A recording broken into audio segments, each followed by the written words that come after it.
हाँ जी, हेलो, अस्सलाम वालेकुम।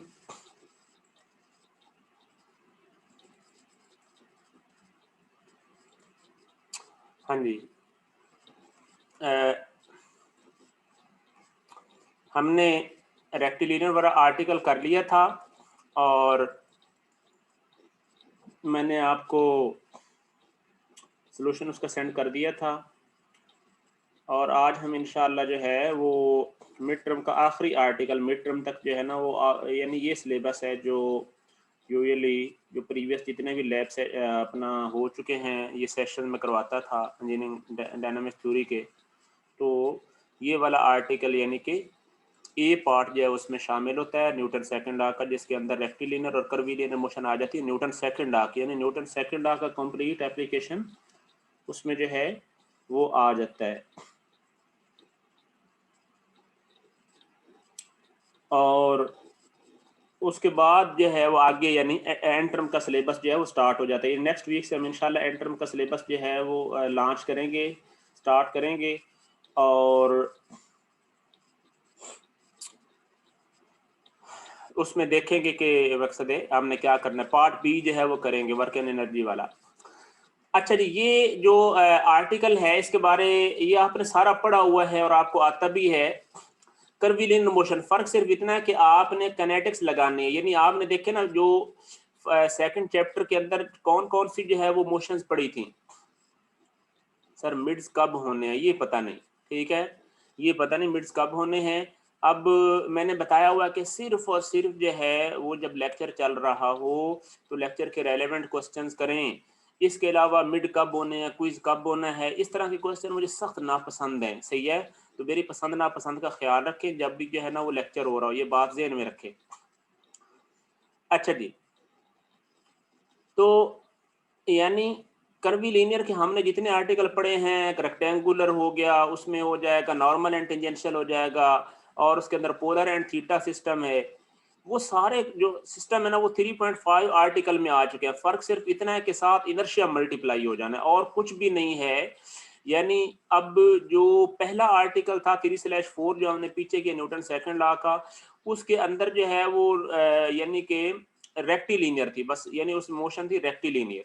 लेकिन इसमें कर्वीलिनियर, और कर्वीलिनियर के अंदर हमने 3 पढ़ी हैं, एक रेक्टेंगुलर पढ़ी है, एक हमने नॉर्मल टेंजेंशियल पढ़ी है और एक पढ़ी है हमने पोलर थीटा सिस्टम पढ़ा है, ठीक है, आर थीटा सिस्टम।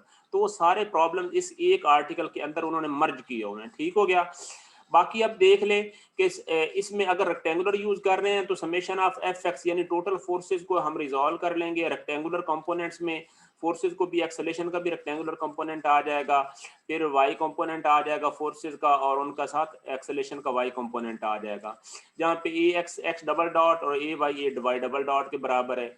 सही है, नॉर्मल एंड टेंजेंशियल अगर यूज कर रहे हैं तो हम summation of F N is equal to M N use कर लेंगे, summation of F T is equal to M A T use कर लेंगे। बाकी ये सारे फार्मूले जो आपने पीछे पढ़े हैं याद रखें कि ए एन किसके बराबर होता है, वो रॉ बीटा डॉट स्क्वायर या वी स्क्वायर बाई रॉ या वी बीटा डॉट, ये 3 फार्मूले आपको रटे होने चाहिए। इस प्रॉब्लम में मैंने आपको पता कोई फार्मूला शीट एग्जाम में नहीं देनी, ये चंद एक जो फार्मूलाज हैं ये आपको ज़बानी आने चाहिए, वहाँ पे कोई फार्मूला शीट मैंने अलग से नहीं देनी, ना इजाज़त देनी है इसकी। Rho beta dot square v square by rho या v beta dot a dot यानी वेलोसिटी चेंज किसके बराबर है, वो टेंजेंशियल एक्सेलरेशन के बराबर होगी, वी जो है रॉ बीटा डॉट के बराबर ही हमने देखा है, तो ये आ जाएगा। अगर पोलर कोऑर्डिनेट सिस्टम यूज कर रहे हैं तो उसी तरह summation of F R R और थीटा सिस्टम आ जाएगा, सिर्फ इनर्शिया मल्टीप्लाई हो रहा है और कोई फर्क ही नहीं है, देखने एम मल्टीप्लाई हो रहा है। और A R R double dot minus R theta dot square और ए थीटा क्या R theta double dot plus 2 R dot theta dot. Okay हो गया, आते जाएं जी। ये आप प्रॉब्लम 3/6 भी आप खुद करेंगे, ये करते जाएंगे, आपने कंसेप्ट बनाया करें, इस पर टाइम लगाया करें।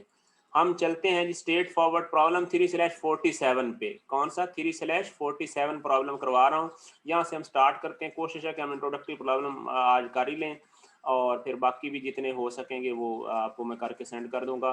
बाकी जो इसी तरह के रेलेवेंट, एक बात याद रखें एग्ज़ाम के लिहाज से ना इस मामले में जो है वो ये परेशान ना हो कि हम जिस तरह की प्रॉब्लम मैं आपको समझाता हूँ उसी लेवल के प्रॉब्लम जो है ना वो आप इसमें से जो है वो सिलेक्ट करके करते जाया करें। यानी आप आर्टिकल के प्रॉब्लम स्टार्ट कर दिया करें जो आप प्रॉब्लम आपको लगे कि यार ये कोई बहुत ही मुश्किल है या इस किस्म की कोई, वो आप मुझे बता दिया करें और साफ ज़रा वो हमें जनरल स्टूडेंट्स की जो है वो लेवल को देखना है, ठीक है? तो उसको आप बेशक जो है वो स्किप कर दो या ये, ठीक है ना? क्योंकि ये आप लोगों की जो है वो ज़्यादातर जो है वो प्रैक्टिस के लिए हैं, लेकिन जो जिस तरह के मैंने समझाए हैं या जो हो सकते हैं, ठीक है? उसमें मैं आपको इंशाल्लाह लिस्ट भी जल्दी जो है वो सेंड कर दूँगा, लेकिन आप ये अपने तौर पे जो है ना वो करते रहा करें, ठीक है ना? ये आर्टिकल के सारे प्रॉब्लम भी इस लिहाज से आपके जो है वो कोर्स में शामिल हैं, सही है ना? इस वजह से मैंने अभी लिस्ट जो है वो सेंड नहीं की। अच्छा 3/47 जो प्रॉब्लम है इसको देखें, वो कहता है कि the small 2 kilogram block A, ये ब्लॉक है, slides down the third path and passes the lowest point B with a speed of 4 metre per second, ठीक है? सर ये प्रॉब्लम्स अब आर्टिकल से उठाकर मॉडिफाई करके एग्जाम में देंगे। बिल्कुल आपने जो है वो सही बात की है।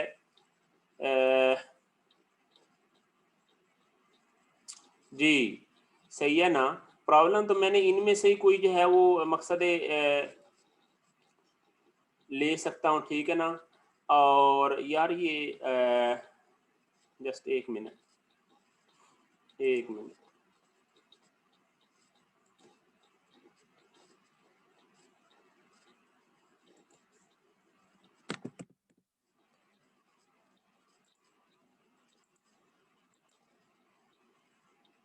जी, तो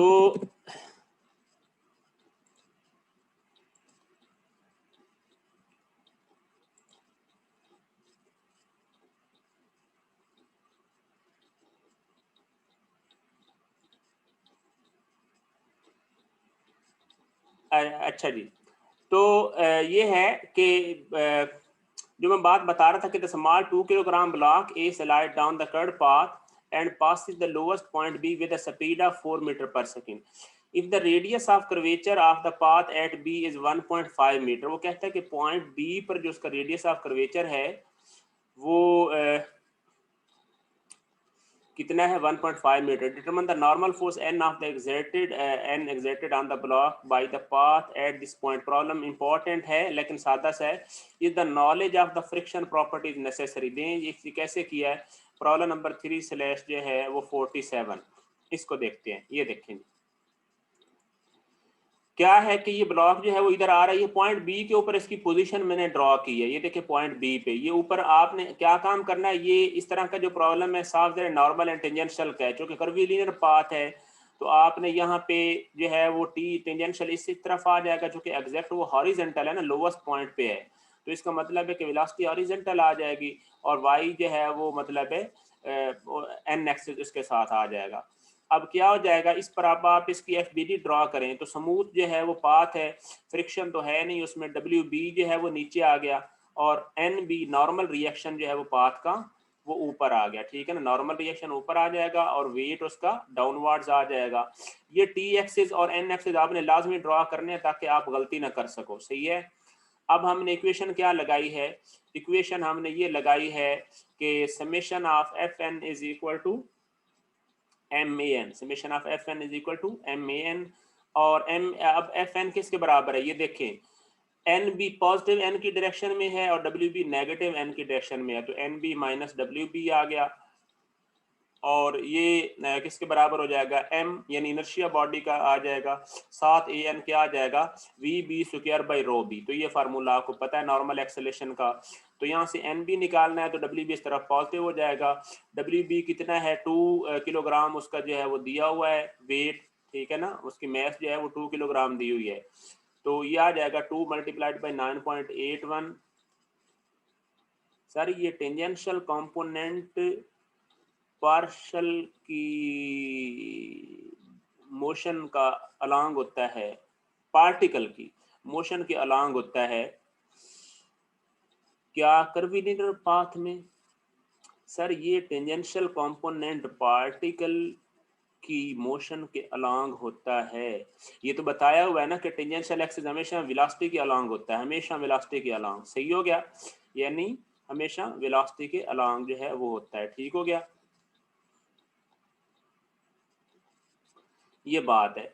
और जो नॉर्मल होता है वो हमेशा सेंटर ऑफ कर्वेचर की तरफ होता है। सही है ना मेरी बात सुन। अगर ये कर्वीलिनियर पाथ है तो आपने इस पॉइंट के ऊपर एन और टी ड्रॉ करना है, तो पार्टिकल इस तरह मूव कर रहा है राइट की तरफ, तो टी एक्सिस ये बिल्कुल स्ट्रेट हॉरिजॉन्टल टी के साथ जो है मिल गया, और जो एन है वो क्या है, वो स्ट्रेट फॉरवर्ड अब मिल गया। देखो ना अब ये एन टी सिस्टम तो आपने सारा पढ़ा हुआ है ना। सर दोबारा रिपीट कर दे सर, समझ नहीं आई यार, मैं दोबारा रिपीट कर देता हूँ, ठीक है ना, कोई मसला नहीं। ये देखें प्रॉब्लम में उसने ये कहा है कि द स्मॉल, ये देखें 2 kilogram block A slide down the curved path, वो कर्ड पाथ से स्लाइड करता है and pass the lowest point, तो ये लोवेस्ट पॉइंट ये है with the speed of 4 metre per second. ठीक हो गया। अब यहाँ पे वो लोअर करता है तो यहाँ पे क्या टी एक्स इस तरफ हो जाएगा और एन आप हो जाए सेंटर ऑफ कर्वेचर की तरफ।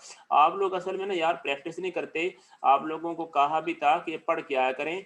अब देखो टी एन और टी ड्रॉ करना है तो पार्टिकल किधर वेलोसिटी की तरफ जा रही है, यहाँ पे एग्जैक्ट हॉरिजॉन्टल बन जाएगी, तो टी एक्स उसके अलॉन्ग हो जाएगा, एन सेंटर ऑफ कर्वेचर की तरफ हो जाना है, इतनी सी बात है। सही है। आर्टिकल तो हम पिछले चैप्टर वाले पे जो है ना वो कर रहे हैं प्रॉब्लम, सिर्फ इनर्शिया जो है ना उसके ऊपर लगाना है। ले जी ये कैसे लगाना है, देखें ये आ गया। अब आपने इस पॉइंट के ऊपर डब्ल्यू बी वेट उसका साफ डाउनवर्ड्स होना है, और एन बी क्या है, पाथ का नॉर्मल रिएक्शन जो है पार्टिकल पे ऊपर की तरफ होना है, यानी पाथ का नॉर्मल रिएक्शन क्या होना है, वो ऊपर की तरफ होना है ना, साफ ज़ाहिर पाथ सपोर्ट कर रहा है उसको। तो अब क्या है, एन बी पॉजिटिव एन के अलॉन्ग है और डब्ल्यू बी नेगेटिव एन के अलॉन्ग है, तो हमने क्या उसी तरह N B minus W B जो है वो सम कर लिया उनका, एम वी बी स्क्वायर आ गया। अब हमें सारा पता है, वेलोसिटी का पता है, उसका ये पता है, तो इनको जो है वो सम किया, ये आंसर आ गया जी 40.95 न्यूटन, ये आंसर हमारा आ गया है। और सर ये समेशन एफ एन क्यों लिया है, एफ एक्स या एफ वाई क्यों नहीं लिया जी? देखिए बात सुने, एफ एक्स और एफ वाई इस वजह से बेशक बेशक उसके अलॉन्ग जो है वो कोइंसाइड कर रहे थे, हमने वो इस वजह से नहीं लिया क्योंकि उसने पूछा है नॉर्मल रिएक्शन, तो नॉर्मल रिएक्शन जो है ना वो हम टर्मिनोलॉजी यूज करने के लिए जो कि वो एन और टी में आता है ना। अभी देखो मेरी एक बात सुने, फॉर एग्जांपल वो कहता कि अब इस प्रॉब्लम की ना मेरी बात सुनो, अब आप जैसे मॉडिफिकेशन की बात करते हैं, मैं थोड़ा सा आपसे ये कह देता हूं, अगर फॉर एग्जांपल अभी मैं बना के दे दूं आपको कि फॉर एग्जांपल अब यहाँ पे वो कह देता है कि ये पार्टिकल, यही जो पार्टिकल ए है, यानी उससे पहले कोई किसी पोजीशन ये देखें यहाँ पे वो बना देता है, ठीक है ना, और कह देता है कि जी ये एंगल कितना है, ये एंगल मैं आपसे कह देता हूँ, सपोज मैं कह देता हूँ कि 20 डिग्री है वर्टिकल के साथ, ठीक है। अब 20 डिग्री वर्टिकल के साथ यहाँ पर जब आता है तो उस टाइम आप बताएं कि नॉर्मल रिएक्शन के इस पॉइंट का नाम, फॉर एग्जांपल मैं कह देता हूँ कि मैं इस पॉइंट का नाम एक्स रख लेता हूँ, ठीक है। तो इस पे नॉर्मल रिएक्शन क्या हो जाएगा, एन आ जाएगा इस तरह, ठीक है ना, ये आ जाएगा यानी एन एक्स आ जाएगा, ठीक हो गया। अब वेट इधर भी डाउनवर्ड ही रहना, ये वेट आपका आ जाएगा ये डाउनवर्ड, ठीक है। तो अब टी किस तरफ हो जाएगा, अब टी इस तरफ हो जाएगा, सही है, और एन जो है वो इस तरफ हो जाना है। तो अब देखो ना वो फिर एक्स और वाई के अलॉन्ग तो नहीं होने ना, तो आपने नॉर्मल रिएक्शन हमेशा क्या है वो एन एक्सिस के अलॉन्ग होता है, इस वजह से उसने एन टी सिस्टम यूज किया है, सही है ना। तो आप बेशक जो है वो एक्स और वाई के साथ मिल रहा है एग्जैक्ट, यानी एक्स भी इसी तरफ होता है और वाई अप होता है, लेकिन आपने चूंकि नॉर्मल रिएक्शन जो है ना वो हमेशा नॉर्मल एक्सिस के अलॉन्ग होता है, तो इस वजह से वो यूज किया है कर्वीलिनियर पाथ में, तो आपने यही यूज करना है, ठीक है, समझ आ गई सबको।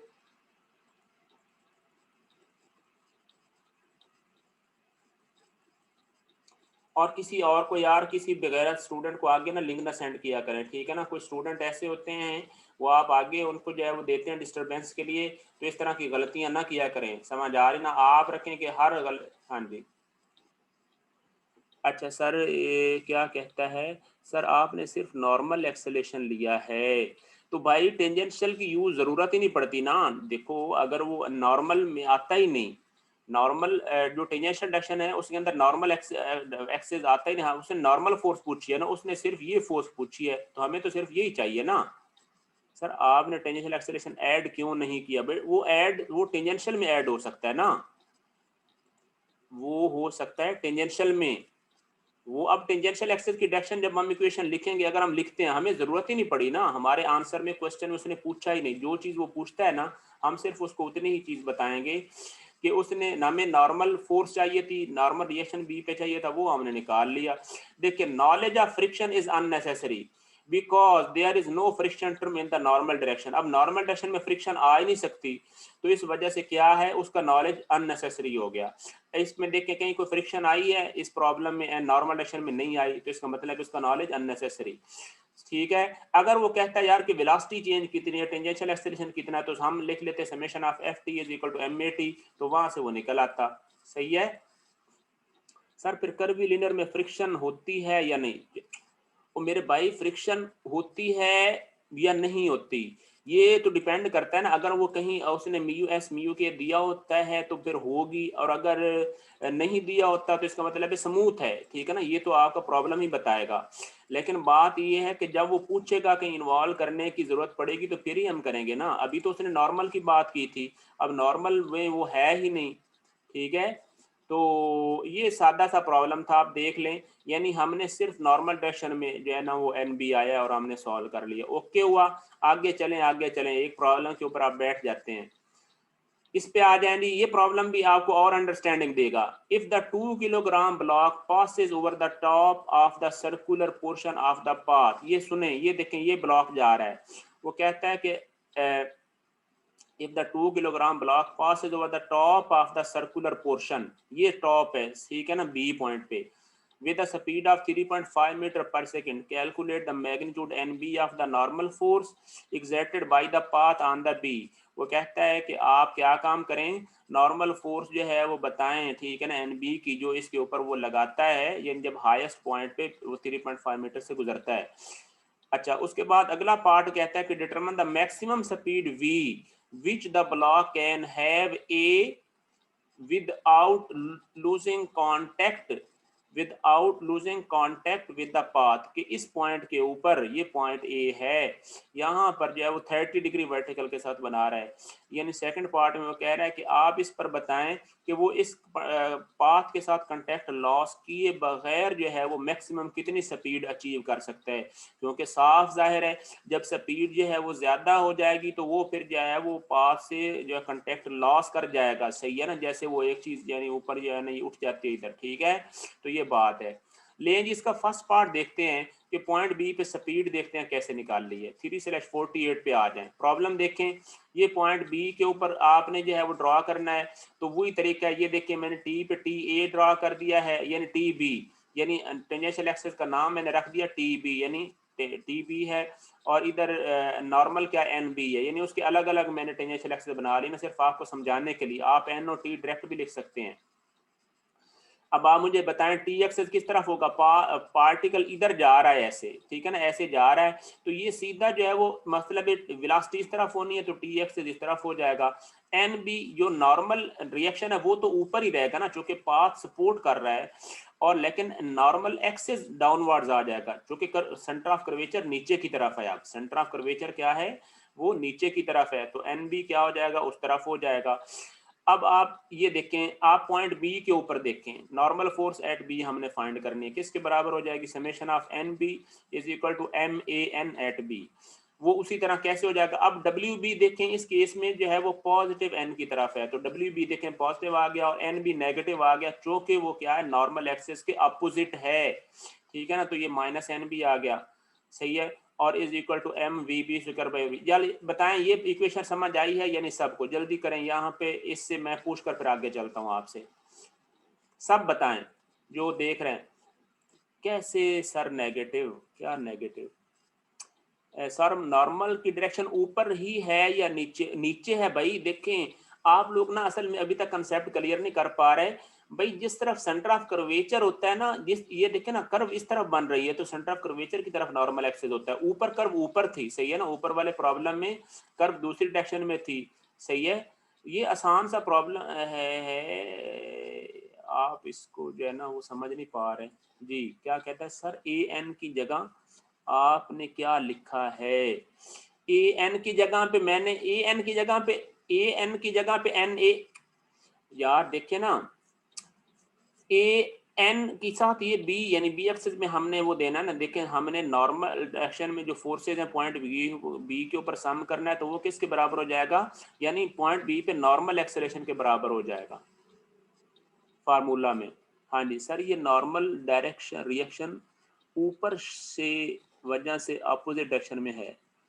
हाँ, नॉर्मल रिएक्शन ऊपर से इस वजह से अपोजिट डायरेक्शन में है। यार असल में ना आप मेरा ख्याल बात नहीं समझ रहे, मैं आपको फिर जो है ना वो बताता हूँ। सर आपने आपने एन ए ऊपर लिया हुआ है, बट होना तो नीचे चाहिए। एन ए की बात है यानी भाई एन ए, अभी तो एन बी की बात चल रही है, एन ए कहाँ से आ गया भाई।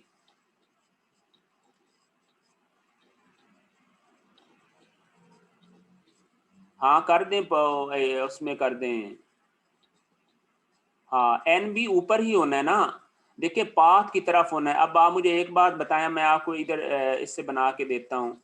अब देखें अगर ये कर्व इस तरफ है, मुझे एक बात बताएं, तो टी इस तरफ आ जाना और एन किस तरफ आ जाएगा, ये आ जाएगा एन और ये आ जाएगा टी। बात इतनी, सेंटर ऑफ कर्वेचर देखा करें। और अगर कर्व आपकी फॉर एग्जांपल, अब मैं आपको कैसे समझाऊं कि फॉर एग्जांपल कर्व इस तरफ है, तो फिर एन किस तरफ आ जाएगा, एन इस तरफ आ जाएगा और टी इस तरफ या उस तरफ आ जाएगा। सही है ना। तो आपने ये जो है वो बस ख्याल रखना है और कुछ भी नहीं। सर ए एन की जगह आपने फार्मूला में क्या लिखा है, यू स्क्वायर वाला पूछ रहा हूं यार। पहली तो बात है ए एन की जगह आपने फार्मूला में क्या लिखा है।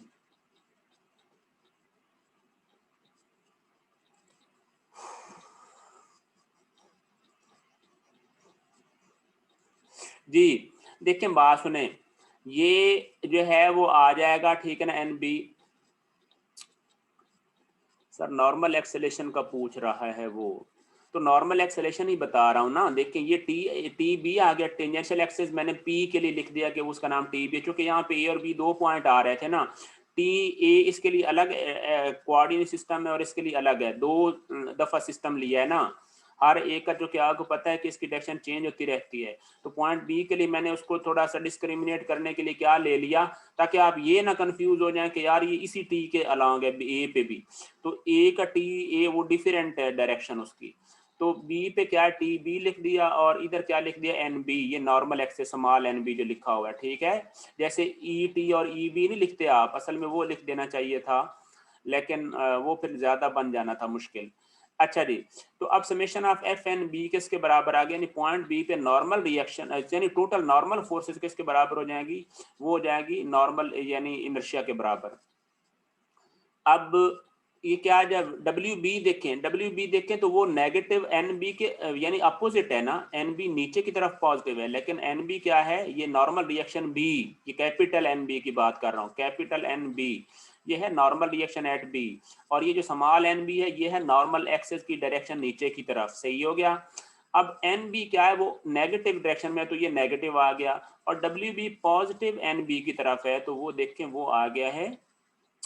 अब पिछले प्रॉब्लम में अगर आप जाके देखें ना, तो यहाँ पे मसला ये था कि एन ऊपर की तरफ था, ये देखें ना एन इस तरफ था, तो इस तरफ जो है वो एन बी पॉजिटिव था और डब्ल्यू बी था नेगेटिव। सही है। यहाँ पे सिचुएशन ये है कि कर्व जो कि दूसरी तरफ है, तो अब जो कि पाथ ने सपोर्ट करना नॉर्मल रिएक्शन, तो हमेशा पार्टिकल को सपोर्ट करेगा, तो वो होना है पाथ पे यानी टेंजेंट पे परपेंडिकुलर होना है। सही है।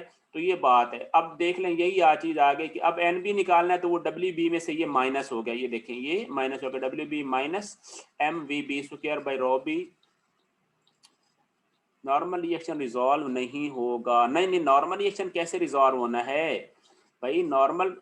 यार एक तो बात ये कि आप पहले सिर्फ पॉइंट बी को देखें, सिर्फ पॉइंट बी को देखें मेरे भाई, पहले आप पॉइंट ए की तरफ मत जाएं। सही है ना। एंगल इसमें आ रहा है, एंगल इसमें क्या वो एग्जैक्ट वर्टिकल है, एंगल इसमें नहीं, वो उसमें आएगा जब ए पार्ट सॉल्व करेंगे। पहले आप, मैंने एक ही डायग्राम के अंदर असल मैंने दोनों बना दिए हैं। सही है।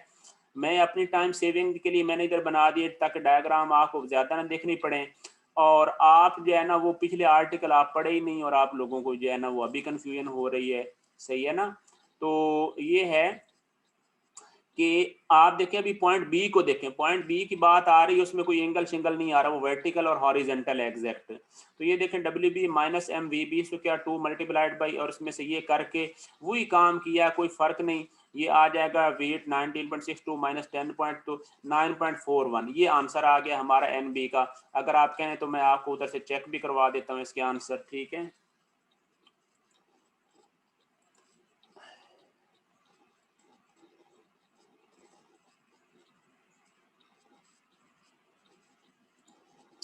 ठीक हो गया जी। तो ये आंसर आ गया एन बी, यानी आप देखिए 9.41 ये आंसर आ गया है। अब आगे आ जाए यार अगले प्रॉब्लम पे, अले सॉरी इसके पार्ट ए पे आ जाए। पार्ट ए क्या था, वो कहता है कि determine the maximum speed V which the block can have at A without losing contact with the path. अब पहले इस कंसेप्ट को समझें कि वो कांटेक्ट कैसे लॉस करता है। आप मुझे एक बात बताएं कि आपने वैसे भी देखा होगा कि अगर आप ज्यादा स्पीड के साथ टर्न लेते हैं, बहुत ज्यादा स्पीड के साथ, तो क्या स्लिप हो जाते हैं। जब स्लिप हो जाते हैं तो आप सीधे आगे जाके इधर इस डायरेक्शन में चले जाएंगे। एक्सेलेरेशन कैलकुलेट करें, हाँ जी, जो ज्यादा होगी, हाँ जी। अब पार्ट ए अब सॉल्व कर रहा हूँ, पार्ट ए पे आ जाएं जल्दी, सही है ना। वहाँ वेलोसिटी ज्यादा होगी जी। ये अब जो है वो चैट अब ना लिखें, अब इस पे आ जाएं, पार्ट ए की तरफ सॉल्व करें। अपने आप को ना समझाएं ना दूसरों को, आप खुद ना समझाएं, चैट करके जिसने पूछना है मुझसे डायरेक्ट पूछ लेगा, सही है।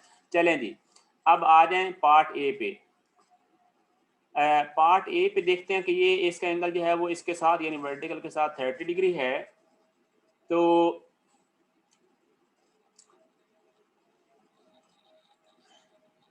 ये देखें, यानी देखें ना, अब यहाँ पे आएगा सीधा, अगर वेलोसिटी बहुत ज्यादा होगी ना इसकी, तो यहाँ से वो इसके साथ यानी इस डायरेक्शन में चला जाएगा, ठीक है ना। तो ये कांटेक्ट लॉस हो जाएगा, सही है।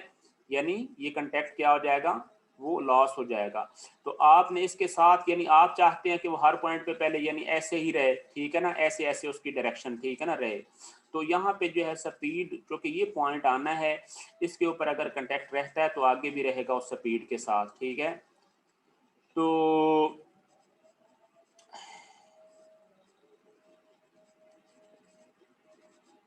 जी तवज्जो है आपकी। अब आपने देखें पॉइंट ए के ऊपर ये कैसे किया, पॉइंट ए पे आए तो ये इधर इधर पहले डायग्राम समझें। अब डायग्राम ये तवज्जो से समझें, ये देखें। अब पॉइंट ए पर आए हैं तो आपने इसका अलग टी यानी इस तरफ ले लिया टी एक्सिस, और ये इसका एन एक्सिस इस तरफ, ये देखें ये एन ए ये इधर शो भी किया है अलग, ठीक है ना, ये इधर। अब क्या हो जाएगा कि ये इसका वेट जो है वो यार ये देख लें, वो वेट असल में ना डब्ल्यू ए लिखना चाहिए था, डब्ल्यू बी इस पे लिख दिया, क्योंकि वेट असल में दोनों का बराबर ही है, ठीक है। तो ये जो है वो टाइपिंग मिस्टेक हो गई है। डब्ल्यू ए लिखना चाहते हैं ए लिख लें, डब्ल्यू ए डब्ल्यू बी आपस में बराबर हैं, वेट जो है वो दोनों का आपस में बराबर है, चूंकि मैथ सेम है, ठीक हो गया। तो कितना आ जाएगा, यानी ये वर्टिकल वेट है। अब इसको दो कंपोनेंट में रिजॉल्व कर लिया। अब आप मुझे बताएं कि ये एंगल 30 है, सर वेट और नॉर्मल के दरमियान एंगल क्या है, वेट और नॉर्मल के दरमियान एंगल 30 है ना, ये देखें मेरी बात सुने। अब ये आपका नॉर्मल इसी डायरेक्शन में, सॉरी ये था ना वर्टिकल। अब वे नॉर्मल आपका किसके अलॉन्ग होना है, रेडियस के अलॉन्ग होना है। नॉर्मल किसके अलॉन्ग होना है, रेडियस के अलॉन्ग होना है। तो नॉर्मल और वर्टिकल के दरमियान एंगल 30 डिग्री है, ये देखें।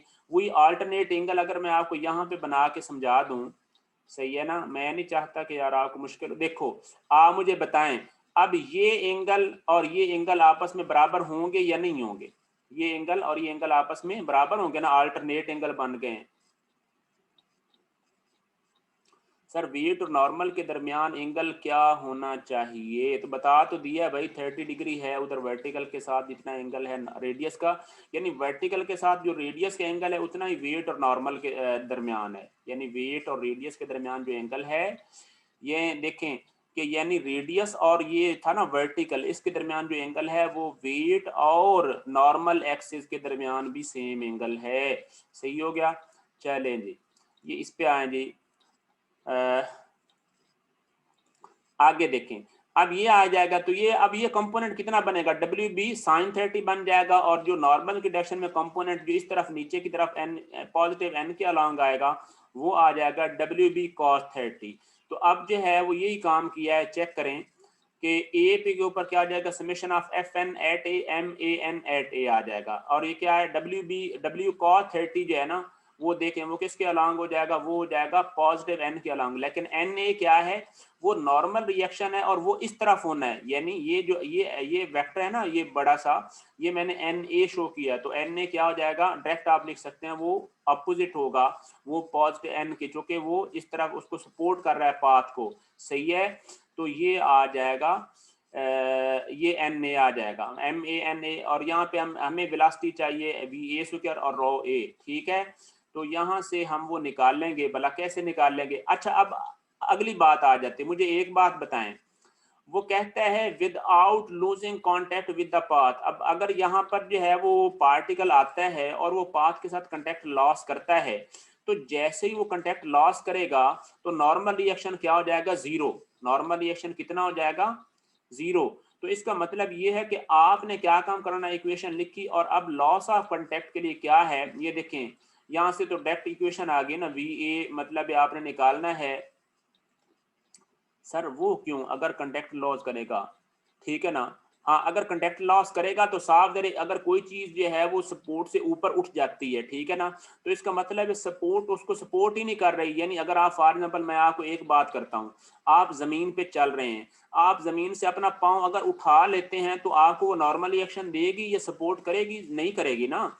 जब आप एक चीज के ऊपर डिपेंडेंट ही नहीं है, तो अगर एक स्पीड जैसे ही आपने स्पीड ज्यादा की तो आप क्या है वो स्पीड पाथ आपका ये कांटेक्ट लॉस हो जाएगा, तो नॉर्मल रिएक्शन जीरो हो जाएगा उस टाइम, ठीक है। तो वो होगी मैक्सिमम स्पीड, यानी कि आप अचीव कर सकते हैं, सही है। लेकिन इसका मतलब ये हो जाएगा कि हमने उससे कम कम अगर स्पीड रखेंगे तो हमारे पास जो है वो यानी कांटेक्ट रहेगा। अगर उस स्पीड से ज्यादा करेंगे तो फिर जो है वो हमारे पास कांटेक्ट पाथ के साथ खत्म हो जाएगा, और फिर हम जो है वो साफ जाहिर है जैसे स्लिप हो जाता है पाथ से, वो बात हो गई, ठीक है।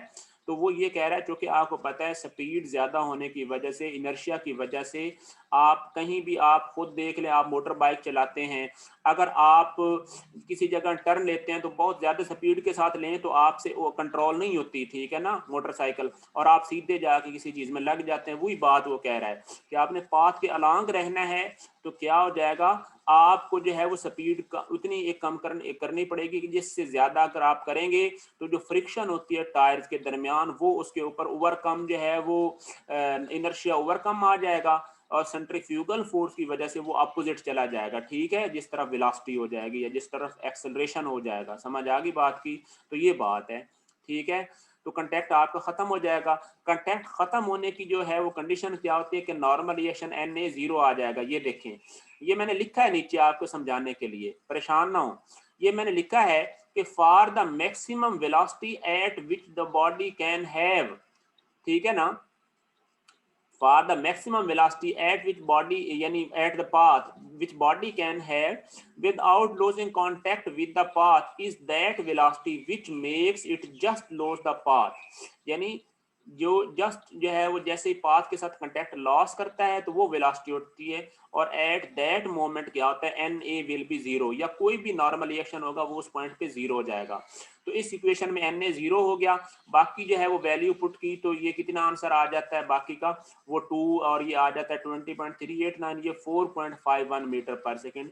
तो हमारे पास ये वेलोसिटी जो है वो आ गई, यानी ये है बगैर कंटेक्ट लॉस किए, यानी कंटेक्ट अगर इस वेलोसिटी से वो ज्यादा करेगा तो कंटेक्ट लॉस हो जाएगा, ये आ गई लिमिटिंग वेलोसिटी, और अगर इससे लेस रखेगा तो वो फिर कंटेक्ट रहेगा, सही है ना। सर एन ए जीरो नहीं पुट कर सकते, तो जीरो ही पुट किया है, एन ए जीरो पुट कर दें, मैंने जीरो ही पुट किया है क्योंकि कंटेक्ट लॉस किया नहीं। सर एन ए जीरो नहीं पुट कर सकते क्योंकि कंटेक्ट लॉस किया नहीं। ओहो, कंटेक्ट उसने लॉस नहीं किया, लेकिन उसने ये बोला कि अगर वो कंटेक्ट लॉस करेगा तो फिर वेलोसिटी कितनी होगी, मैक्सिमम, सही है ना। बात को प्रॉब्लम को पढ़ें कि विदाउट लूजिंग द कंटेक्ट, बात समझ आ गई ना कि मैक्सिमम वेलोसिटी कितनी है। तो हमने वो उसकी लिमिटिंग वेलोसिटी निकालनी कि जिसके ऊपर वो कंटेक्ट लॉस करेगा। तो हमें पता है कि अगर वो मैक्सिमम वेलोसिटी अगर ये लिमिटिंग वेलोसिटी रखे तो यानी ये इससे कम मतलब ये कि ये लिमिटिंग आ गई है तो फिर क्या हो जाएगा, वो कांटेक्ट उसके साथ रखेगा, अदरवाइज जो है वो इससे ज्यादा हो जाएगी तो कांटेक्ट नहीं रखेगा। सही है, तो ये बात है जी।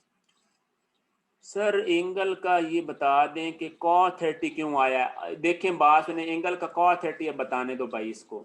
एंगल का cos 30 ऐसे ही आया ना, मुझे एक बात बताएं, जब रिजॉल्व किया आपने तो ये वाला देखो सामने वाला एंगल साइन हो गया, ये sin 30, और जो इधर नॉर्मल के अलॉन्ग कितना बनेगा cos 30, ये ट्राइंगल बन गई है ना। अब आप कहें तो ट्राइंगल भी अलग से बना दूं आपको, ये देखें, ये जो है वो इसकी ट्रायंगल बना देता हूँ। देखो इस तरह है, ये आपका एन एक्सिस है, ये देखें ये आपका एन एक्सिस है और ये आपका वेट है, ठीक है ना। अभी इधर अलग बना के दे रहा हूँ, देख लें, ये आ जाएगा, ये क्या है डब्ल्यू, ठीक है ना, ये वेट है, सही है। तो अब इस तरह है, अब आप मुझे बताएं कि ये एंगल कितना है, ये है 30 डिग्री है। तो आप मुझे बताएं कि ये इसके दो कंपोनेंट बन गए ना, एक कंपोनेंट हमारा बन गया ये और एक कंपोनेंट बन गया ये। तो अब ये साइन बन गया और ये कॉस बन गया वेट का, ठीक है ना। ये कंपोनेंट क्या बन जाएगा, डब्ल्यू cos 30 बनेगा या नहीं बनेगा, ये वाला कंपोनेंट।